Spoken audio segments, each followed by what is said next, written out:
मुझे संघी बनना है। मुझे जो है बीजेपी आरएसएस की आइडियोलॉजी, जिसे एक अवेकन्ड हिंदू मुझे बनना है, मुझे कन्वर्ट होना है। नशा रहते वो बस्ती का बच्चा है, वो भी जो हमारा सो बच्चा भी है उसकी लाइफ कर देना, उसको बाहर निकलने नहीं देना। अस्सलाम वालेकुम दोस्तों, ये अभी कुछ देर पहले का मंजर है, शहर हैदराबाद का मंजर है। अभी कुछ देर पहले कत्ल हुआ है। ये जो पीले शर्ट में ठहरा हुआ शख्स आपको नज़र आ रहा है, इसने कत्ल किया है और तमाम लोग ठहर के तमाशा देख रहे हैं, कुछ लोग वीडियोस बना रहे हैं। आप लोग ये बात सोच के देखिए, दिन दहाड़े सबके बीच में ठहर के एक इंसान दूसरे इंसान को जान से मार देता है और आसपास के लोग बचाने के लिए तक नहीं आए हैं, बल्कि अपने फ़ोन से वीडियोस बनाना स्टार्ट कर दिए। क्या हो गया है लोगों को? इंसानियत क्या इतनी सस्ती हो गई है? सईदाबाद में जो हुआ ये देखिए, सुनने के बाद में आपका दिल दहल जाएगा। सईदाबाद के अंदर एक कॉलोनी मौजूद है जिसका नाम है सिंगारनी। वहाँ पे ये रहते थे, जिनका नाम है फसी अहमद। 35 साल की इनकी उम्र थी। इनको कई लोग आमिर भाई के नाम से भी जानते हैं, लोकल लोग। इनका अभी बेरहमी से कत्ल कर दिया गया है।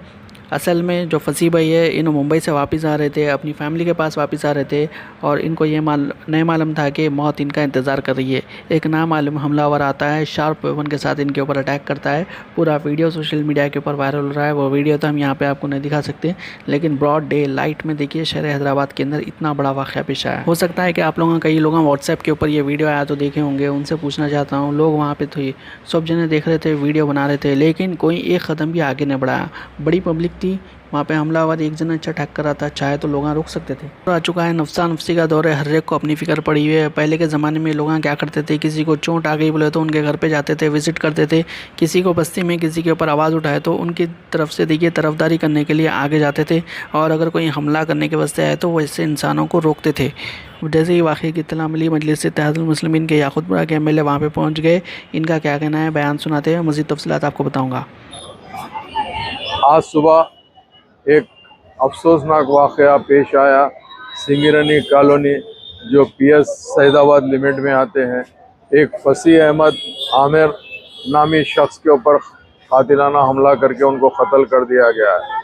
फसी अहमद आमिर जो कपड़े के व्यापारी थे, कपड़े की ख़रीदी के लिए बॉम्बे जाके सुबह 6 बजे आए थे।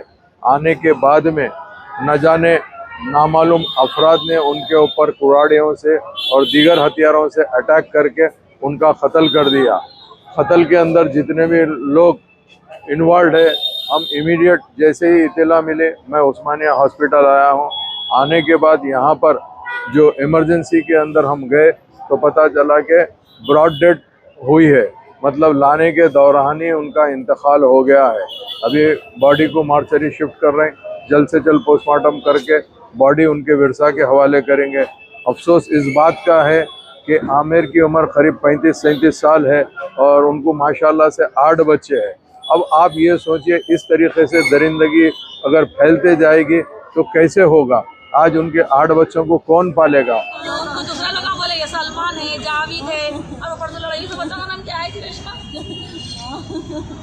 ये पूरे गैंग सोहेल का तो ये लोगों की गैंग है, लोगों की ये लोग मिलके इसको मार दिए। एक्चुअली मारने का क्या माँ, कुछ तो भी गड़बड़ हुआ, लड़ाई झगड़ा कुछ भी पैसे के लिए। नहीं कुछ सुबह में उठे, इतने गाँव की वजह से बच्चा 5 बजे आया गाँव से, 5 बजे फोन करके बुलाया लोगों। एक्चुअली उन वहाँ पर क्यों गए? बच्चों के स्कूल छोड़ के वही रास्ता है आने का, बच्चों के स्कूल से आने का वही रास्ता है। आ रहे थे और तो गाड़ी में से गिरा मार दिए। सोशल मीडिया के ऊपर वीडियो डालने के वास्ते लोगों को वीडियो बनाने तो हाथ हुआ, पुलिस को कॉल करने तक हाथ नहीं हुआ कई लोगों को। और कई लोग देखिए खाली वीडियो बना रहे थे, चीख पुकारा करके गुंडों को भगा सकते थे, किसी ने हिम्मत नहीं की। फसी अहमद के पीछे उनके बीवी और 8 बच्चे हैं। आप लोग खुद अपने दिल पे हाथ रख के सोचो, उन मासूम बच्चों पर आज क्या गुजर रही होगी। जो बच्चे घर में ये सोच रहे थे कि उनके वालिद घर को आते आते उनके लिए खिलौने या फिर खाने पीने के लिए कुछ लेकर आएंगे, वो बच्चों को सीधा सीधा उस वालिद की मौत की खबर आ गई। जैसा कि हम सभी लोग जानते हैं, आजकल शहर हैदराबाद के अंदर किस तरह से नौजवान लड़के नशे की लत में पड़ रहे और क्राइम्स की दुनिया में आगे बढ़ते जा रहे हैं। गली कूचों में, रोडों के ऊपर बैठना, चबूतरों पर बैठना, बड़े बड़े बातें करना और देखिए गलत शौक़ा करना, इसमें एक बड़ी तादाद में नौजवान नस्ल मुलविस हो रही है। ये कोई चीज़ सोचते नहीं है, सिर्फ जहालत से ये काम लेते हैं। मैं हुकूमत ऑफ तेलंगाना से ख़ास तौर से दरख्वास्त करना चाहता हूँ, आए दिन शहर हैदराबाद में कोई भी तरीके से मर्डर्स होते जा रहे हैं। तेलंगाना पुलिस का भी ये काम है शहर हैदराबाद की पुलिस कमिश्नर से भी मैं अपील करना चाहता हूँ, इसको बंद कराइए, रोकथाम कराइए और पुलिस को अपना पूरा अच्छे से पेट्रोलिंग करो। बोलिए जहाँ जहाँ पे भी ऐसे कोई पॉइंट्स नज़र आते हैं तो उसको टेक केयर करना पुलिस की जिम्मेदारी है। ख़ासतौर से शहर हैदराबाद में ड्रग्स आम होते जा रही है, लोग ड्रग्स लेके भी कई कत्ल करते जा रहे हैं। हम आमिर की फैमिली के साथ ठहरे हैं। नकीब मिल्लत बैरिस्टर असदुद्दीन अवैसी साहब को जैसे इसकी इत्तला मिली मुझे कहे कि भाई फौरी जाइए देखे, मगर मैं जैसे उस्मानिया हॉस्पिटल आया कि उस्मानिया हॉस्पिटल के अंदर उनकी डेथ हो गई थी, क्योंकि लाते समय खून इतना गया था कुराड़े के मार की तरफ से, सर पे, दोनों हाथों पे बहुत बेदर्दी से मारे हैं, आप देख नहीं सकते। मैं तमाम लोगों से ये कहना चाहता हूँ, ये सब चीज़ छोड़िए, आप इंसानियत की तरफ आइए। अगर आपको किसी चीज़ से तकलीफ़ है तो आप कानून का सहारा लीजिए, पुलिस की मदद लीजिए, मगर ऐसा मत करिए। अगर आज देखिए, आज उनकी बेवा को कौन देखेगा, उनकी माँ को अपनी औलाद कौन ला कर देगा। मैं तमाम आवाम से अपील करना चाहता हूँ कि ये सब चीज़ ख़त्म करिए। जैसा कि हम देख सकते हैं मजलिस इत्तेहादुल मुस्लिमीन के एमएलए की जानिब से अब तक अपील कर दी गई है, लोगों से सुधरने के लिए कहा गया है, लेकिन सुधरने का लोग नाम नहीं ले रहे। जबकि मैं पार्लियामेंट के लिए लेट हो रही हूँ, लेकिन फिर भी मैंने सोचा मैं आपके साथ अपना एक कुछ विचार नहीं, एक फीलिंग जो है वो शेयर करूँ। ये बीजेपी के मेंबर ऑफ पार्लियामेंट है, कंगना रनावत है। फिर से इनकी जानिब से एक बयान जारी किया गया है और इसमें ख़ासकर जो इन्फ्लुएंसर्स है, जो जेनजी इन्फ्लुएंसर्स है, वो लोग देखिए जो हिंदू मुसलमान है वो नहीं करते, वो लोग मिलजुल के रहते हैं। और शायद ऐसा लग रहा है कि इस चीज़ को लेकर इनकी जानिब से एक वीडियो बना दिया गया है। क्योंकि आज मैं सुबह एक पोस्ट कर रही थी, एक हमारी फिल्म इंडस्ट्री की बहन है, बहुत ऐसी हमने फिल्म इंडस्ट्री में हिंदू बेटियां बहनें जिनके संपर्क में हम रहे हैं, उनको बहुत क्लोजली देखा भी है, जाना भी है। और हम देखते हैं कि है वो हिंदू, लेकिन चाहे पॉलिटिक्स हो चाहे रिलीजन हो, उसको लेकर उनकी कोई विचारधारा नहीं है। यूथ में यूजुअली ऐसा होता है, वो बहुत ही न्यूट्रल है।